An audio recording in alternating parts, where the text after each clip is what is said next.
ഈശോമിശിഹായ്ക്ക് സ്തുതിയായിരിക്കട്ടെ. ആത്മീയ ഭോജ്യത്തിലേക്ക് വീണ്ടും നിങ്ങളെ സ്നേഹപൂർവ്വം ക്ഷണിക്കുന്നു.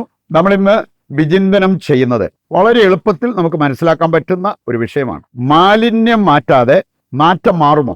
മാറില്ല എന്ന് നമുക്ക് എല്ലാവർക്കും അറിയാം. മാലിന്യം മൂലം വരുന്ന ആ ഒരു നാറ്റം മാറണമെങ്കിൽ മാലിന്യം മാറ്റണം. നമ്മളിന്ന് ചിന്തിക്കാൻ പോകുന്നത്, നമ്മളിപ്പോൾ നോമ്പുകാലത്താണ്. അത് പെസഹായോട് അടുക്കും തോറും നാം ശ്രദ്ധിക്കേണ്ടതായ ഒരു കാര്യമുണ്ട്. ഈ നോമ്പുകാലം അതുകൊണ്ട് നമുക്ക് ഫലമുണ്ടായി എന്നുള്ള കാര്യം വേണമെങ്കിൽ ഒരാചാരമായിട്ട് നമുക്കിതിനെ പറഞ്ഞുവിടാം.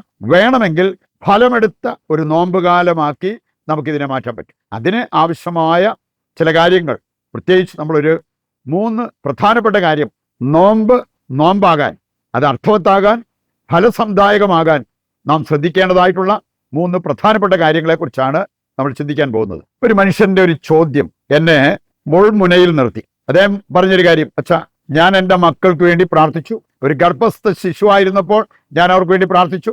അവർ ജനിച്ചു കഴിഞ്ഞപ്പോൾ ഞാൻ അവർക്ക് വേണ്ടി പ്രാർത്ഥിച്ചു. ഞാൻ അവരെ പള്ളി കൊണ്ടുപോയി. ന്യായമായ കാര്യങ്ങളൊക്കെ ഞാൻ ചെയ്തു കൊടുത്തു. ആവശ്യത്തിലേറെ ഫണ്ട് ഞാൻ അനുവദിച്ചു. എന്ന് പറഞ്ഞാൽ ജീവിതത്തിൽ അവരാഗ്രഹിച്ച എല്ലാ കാര്യങ്ങളും ഞാൻ ചെയ്തു കൊടുത്തു. ന്യായമായത് ഇതെല്ലാം ഞാൻ ചെയ്തെങ്കിലും എന്തുകൊണ്ട് എൻ്റെ മകൻ എങ്ങനെയായിപ്പോയി? എനിക്ക് മനസ്സിലായി, മകന് ഒരു ദൈവവിശ്വാസമോ അല്ലെ പള്ളിപ്പോക്കും കാര്യങ്ങൾ അങ്ങനെയുള്ള കാര്യങ്ങളോടെല്ലാം ഒരു വിമുഖത. അതുകൊണ്ടാണ് അപ്പം ചോദിച്ചത്. ഞാൻ അവനെ പള്ളി കൊണ്ടുപോയിട്ടുണ്ട്, ഞാൻ അവന് വേണ്ടി പ്രാർത്ഥിച്ചിട്ടുണ്ട്, ഞാൻ അവന് നന്മ പറഞ്ഞു കൊടുത്തിട്ടുണ്ട്, അവന് വേണ്ട ഫണ്ട് അത് ഞാൻ അനുവദിച്ചിട്ടുണ്ട്. എന്നിട്ടും എന്തുകൊണ്ട് ഇങ്ങനെ വന്നു? പക്ഷെ പിന്നീട് ഞാൻ മനസ്സിലാക്കിയ ഒരു കാര്യം, അപ്പൻ്റെ ജീവിതം ഇതൊക്കെ ചെയ്തെന്ന് പറഞ്ഞാലും ചില ഉഡായിപ്പ് കാര്യങ്ങളൊക്കെ ചെയ്യുന്നതിൽ ഉസ്താദാണ്. പ്രാർത്ഥിക്കും, പള്ളി പോകും, മക്കളെ പള്ളി കൊണ്ടുപോകും. പക്ഷെ ചില കാര്യങ്ങൾ ഇതുമായി ചേർന്ന് പോകാത്ത ചില ജീവിത ശൈലികൾ, അതായിരുന്നു അപ്പൻ്റെ തന്നെ ജീവിതത്തിൽ നാം കണ്ടെത്തുന്ന ഒരു കോമ്പിനേഷൻ. നമുക്കറിയാമല്ലോ, നമ്മളൊരു മുളക് പൊട്ടിച്ചാലും അത് നന്നായിരിക്കണം, രുചികരമായിരിക്കണമെങ്കിൽ അതിനൊരു കോമ്പിനേഷൻ ഉണ്ട്. ചായ ഉണ്ടാക്കിയാൽ നല്ലൊരു ചായ ആകാൻ അതിനൊരു കോമ്പിനേഷൻ ഉണ്ട്. സേമിയ പായസം ഉണ്ടാക്കുമ്പോൾ അതിന് ഉപയോഗിക്കേണ്ട ഇൻഗ്രീഡിയൻസ് നമ്മൾ ഉപയോഗിക്കണം, അപ്പോഴാണ് അത് നന്നാകുക. എന്ന് പറഞ്ഞ പോലെ നോമ്പുകാലത്തിന് അതിൻ്റെതായ ചില ഇൻഗ്രീഡിയൻസ് അവ മറന്ന് ഒരു നോമ്പ് നമ്മൾ ആചരിച്ചിട്ട് നമ്മുടെ ജീവിതത്തിൽ വലിയ ആത്മീയ നന്മകളോ സൽഫലങ്ങളോ ഉണ്ടാകണമെന്നില്ല. ഈ ഒരു ചിന്ത കുറച്ചുകൂടി ആഴത്തിൽ ഏറ്റെടുക്കേണ്ടതിന് നമുക്ക് ഏതാനും കാര്യങ്ങൾ മനസ്സിലാക്കാം. ആദ്യമായിട്ട് നമ്മൾ ചിന്തിക്കേണ്ടത്, ദൈവം നമുക്ക് ചില മുന്നറിയിപ്പ് പോലെ നൽകുന്ന വചനങ്ങളുണ്ട്. ആ വചനങ്ങൾ ഗൗരവപൂർവ്വം നമ്മൾ എടുക്കണം. ഇനി അവിടെ നമുക്ക് ലഭിക്കുന്ന സന്ദേശം നമ്മൾ ഗൗരവപൂർവ്വം എടുക്കണം. ഇല്ല എങ്കിൽ നമുക്ക് തന്നെയാണ് നഷ്ടം. നമ്മളായിരിക്കും മാർഗഭ്രംശം വന്നവരെ പോലെ ജീവിക്കാൻ പോകുന്നത്. അതേടെ തന്നെ മത്തായി 15-ാം അധ്യായം അതിൻ്റെ 8-9 വചനങ്ങൾ എടുക്കുമ്പോൾ അവിടെ പറഞ്ഞിരിക്കുന്ന ഒരു കാര്യമുണ്ട്. ഈ ജനം അധരം കൊണ്ട് എന്നെ ബഹുമാനിക്കുന്നു, എന്നാൽ അവരുടെ ഹൃദയം എന്നിൽ നിന്നും വളരെ ദൂരെയാണ്. ഒത്തിരി പ്രാർത്ഥനയുള്ളവരായിരുന്നു, പക്ഷേ ദൈവം ആഗ്രഹിച്ചതുപോലെയുള്ള പ്രാർത്ഥനയല്ല അവർക്കുണ്ടായിരുന്നത്. അധരസേവയുണ്ട്, പക്ഷേ അത് ഹൃദയത്തിൽ നിന്നുള്ള പ്രാർത്ഥനയാക്കാൻ അവർക്ക് പറ്റാതെ പോയി. അതേക്കുറിച്ച് കർത്താവ് പറയുന്നുണ്ട്, വ്യർത്ഥമായി അവരെന്നെ ആരാധിക്കുന്നു. നമ്മൾ ഏതെങ്കിലും ഒരു കോഴ്സ് ചെയ്തിട്ട് അതിൻ്റെ സർട്ടിഫിക്കറ്റും കിട്ടിയില്ല, അതൊന്ന് കംപ്ലീറ്റ് ആക്കാൻ പറ്റിയില്ലെങ്കിൽ നമ്മൾ എന്ത് പറയും? അതിനായി ചിലവഴിച്ച വർഷങ്ങൾ, അതിനായി ചിലവഴിച്ച പണം ഒക്കെ വ്യർത്ഥമായി എന്ന് പറഞ്ഞ പോലെ എത്ര വർഷം വേണേ നമ്മൾ പ്രാർത്ഥനക്കാരെന്ന് പറഞ്ഞ് നടക്കാൻ പറ്റും, പക്ഷേ ആ പ്രാർത്ഥന വ്യർത്ഥമെന്ന് ദൈവം പറഞ്ഞേക്കാം. എപ്പോഴാണ്? ആ പ്രാർത്ഥന ജീവിതത്തെ രൂപപ്പെടുത്താതിരിക്കുമ്പോൾ.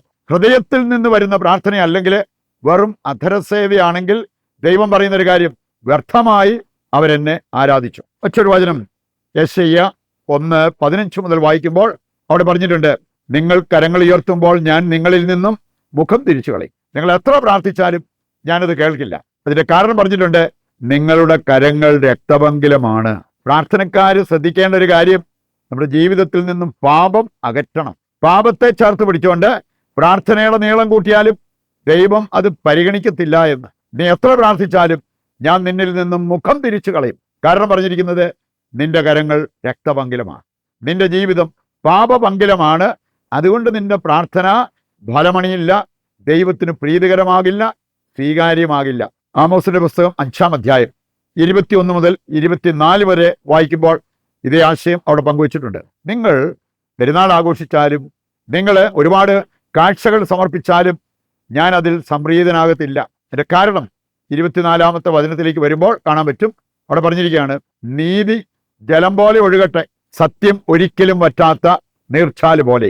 നമ്മുടെ ജീവിതത്തിൽ വലിയ സ്ഥാനം പിടിക്കേണ്ട രണ്ട് കാര്യങ്ങൾ, നീതി, സത്യം. ഇതിന് സ്ഥാനം കൊടുക്കാതെ പ്രാർത്ഥനയുടെ നീളം കൂട്ടിയാലോ പരിത്യാഗ പ്രവർത്തികളുടെ എണ്ണം വർദ്ധിപ്പിച്ചാലോ അതിൽ ദൈവം സംപ്രീതനാകുന്നില്ല എന്നുള്ളതല്ലേ അതിന്റെ സന്ദേശം. പ്രവാചകൻ പറയാണ്, ദൈവം നിന്നിൽ നിന്ന് മുഖം ധരിക്കും, നിന്റെ പ്രാർത്ഥനയിലെ ബലിയർപ്പണത്തിൽ പ്രസാദിക്കില്ല. കാരണം നീതിയും സത്യവും നിന്റെ ജീവിതത്തോട് നീ ചേർത്ത് പിടിക്കുന്നില്ല എന്നുള്ളത്. രണ്ടാമതായിട്ട് നമ്മൾ ചിന്തിക്കേണ്ടത്, നോമ്പാകണമെങ്കിൽ 3 ഇൻഗ്രീഡിയൻസ് വളരെ പ്രധാനപ്പെട്ടതാണ്. ഈ 3 കാര്യങ്ങൾ നമ്മുടെ ജീവിതത്തിൽ, നമ്മുടെ കുടുംബത്തിൽ സ്ഥാനം പിടിക്കണം. ഒന്നാമത്തെ കാര്യമാണ്, ഇതൊരു അനുതാപത്തിന്റെ കാലമായി മാറണം. ഇംഗ്ലീഷിൽ പറയും റിപ്പൻഡൻസ്. അത് ദൈവം ആഗ്രഹിക്കുന്ന അനുതാപമാകണമെങ്കിൽ അത് മെറ്റനോയ എന്ന് പറഞ്ഞാൽ total change of heart and mind. ഹൃദയത്തിന്റെ മനസ്സിന്റെ സമ്പൂർണമായൊരു പരിവർത്തനം.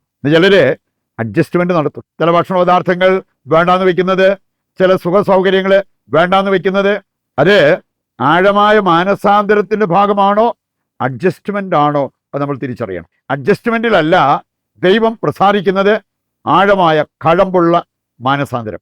അത് വന്നാൽ സ്വർഗം പോലും സന്തോഷിക്കും. ലൂക്കായുടെ സുവിശേഷം 15-7-ാമത്തെ വചനം വായിക്കുമ്പോൾ, ഒരു പാപി അനുദപിക്കുമ്പോൾ സ്വർഗത്തിൽ വലിയ സന്തോഷമുണ്ടാകും. രണ്ടാമത്തെ ഇൻഗ്രീഡിയന്റ് എന്ന് പറയേണ്ടത് രമ്യതപ്പെടുക എന്നുള്ളത് ഈ കാലത്തിന്റെ ഒരു ആവശ്യകത. അതിന് ഇംഗ്ലീഷിൽ പറയും റെക്കൺസിലിയേഷൻ. ദൈവവുമായിട്ട് രമ്യതപ്പെടണം, സഹോദരങ്ങളുമായിട്ട് രമ്യതപ്പെടണം. 2 കൊറിന്തോസ് 5-ാം അധ്യായം എടുക്കുമ്പോൾ 18-19 വചനങ്ങൾ നമുക്ക് തരുന്ന വലിയൊരു സന്ദേശമുണ്ട്. രമ്യതയുടെ സുവിശേഷമാണ് നമുക്ക് നൽകപ്പെട്ടിരിക്കുന്നത്. 19-ാമത്തെ വചനത്തിലേക്ക് വരുമ്പോൾ, പിതാവായ ദൈവവുമായിട്ട് ലോകത്തെ രമ്യതപ്പെടുത്താൻ വന്നവനാണ് യേശുക്രിസ്തു. യേശുവിൻ്റെ ഏറ്റവും വലിയ ദൗത്യം അതായിരുന്നു, പിതാവുമായിട്ട് ലോകത്തെ രമ്യതപ്പെടുത്തുക. പാപം ചെയ്ത് ദൈവകൃപയിൽ നിന്ന് അകന്നു പോയവരെ ദൈവകൃപയിലേക്ക് കൊണ്ടുവരിക, പിതാവുമായിട്ട് രമ്യതപ്പെടുത്തുക. 3-ാമത്തെ കാര്യമാണ് പാപപരിഹാരം ചെയ്യുക. പല വിശുദ്ധരുടെയും ജീവിതത്തിലേക്ക് നോക്കിയാൽ ദൈവത്തെ അറിഞ്ഞു കഴിഞ്ഞപ്പോൾ അതിനു മുമ്പ് അവരുടെ ജീവിതത്തിൽ വന്നുപോയ ചെറിയ പാപങ്ങൾക്ക് പോലും വലിയ പരിഹാര പ്രവൃത്തികൾ ചെയ്തവരാണ്. ഈജിപ്തിലെ വിശുദ്ധ മറിയം അനുതാപമുണ്ടായി കഴിഞ്ഞപ്പോൾ ശേഷിച്ച അവളുടെ ജീവിതം ഈജിപ്തിലെ മരുഭൂമിയിൽ വിവസ്ത്രയായി നടന്ന് പരിഹാരം ചെയ്തു എന്നാണ് പറയപ്പെട്ടിരിക്കുന്നത്.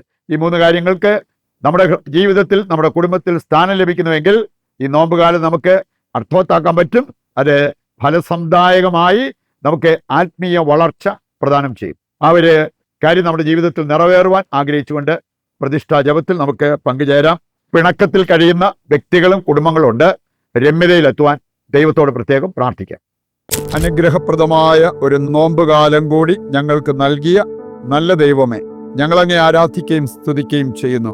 പാപം മൂലം ഞങ്ങൾക്കും ഞങ്ങളുടെ കുടുംബങ്ങൾക്കും പ്രപഞ്ചത്തിന് പോലും വന്നുപോയ എല്ലാ വൈകൃതങ്ങളിൽ നിന്ന് ഞങ്ങളെ മോചിപ്പിക്കുകയും ആത്മീയ സമ്പത്തുള്ളവരാകാൻ ഞങ്ങളെ അനുഗ്രഹിക്കുകയും ചെയ്യണമേ.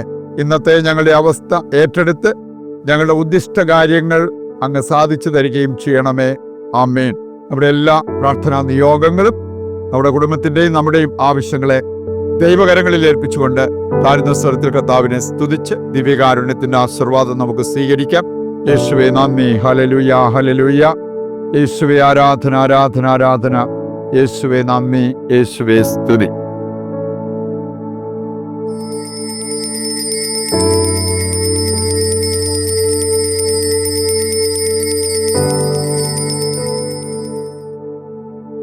പരിശുദ്ധ പരമ ദിവ്യകാരുണ്യത്തിന് എന്നേരവും ആരാധനയും സ്തുതിയും പുകഴ്ചയും ഉണ്ടായിരിക്കട്ടെ. ഈശോമിശിഹായ്ക്ക് സ്തുതിയായിരിക്കട്ടെ. ദൈവം അനുഗ്രഹിക്കുന്നെങ്കിൽ മറ്റൊരു എപ്പിസോഡുമായി നാളെ വീണ്ടും നമ്മൾ ഒന്നിക്കും. ദൈവം നിങ്ങളെ സമൃദ്ധമായി അനുഗ്രഹിക്കട്ടെ.